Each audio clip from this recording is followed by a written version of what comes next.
राज्यसभा में एनडीए यानी राष्ट्रीय जनतांत्रिक गठबंधन के सांसदों की संख्या 102 हो गई है। राज्यसभा में एनडीए को बहुमत के लिए अब केवल 22 सांसदों की जरूरत होगी। दूसरी ओर कांग्रेस के पास सिर्फ 40 सांसद ही रह गए हैं और यूपीए के सांसदों की संख्या 65 तक सिमट गई है। ये सब कुछ पीएम मोदी की दूरदर्शी नीतियों की वजह से हो पाया। इससे पहले हर बड़े मसले पर बीजेपी को राज्यसभा में बहुमत से काफी पीछे रहने पर सियासी किरकिरी का सामना करना पड़ता था।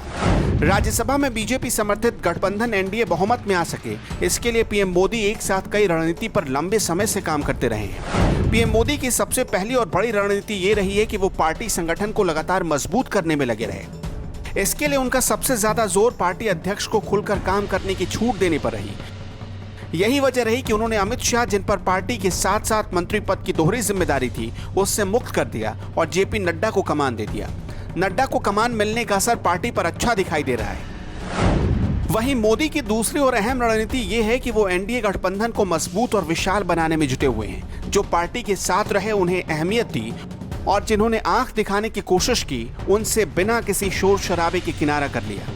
ये मोदी की रणनीति का ही कमाल है कि राज्यसभा में पिछले कुछ सालों में कांग्रेस और कमजोर हो गई है, वहीं बीजेपी और मजबूत हुई है। राज्यसभा में कांग्रेस की ताकत बीजेपी से आधी से भी कम रह गई है, जबकि एनडीए ने 100 का आंकड़ा पार कर लिया है और बहुमत की तरफ कदम बढ़ा दिए हैं। हालांकि सरकार अभी बहुमत से 22 सीट दूर है।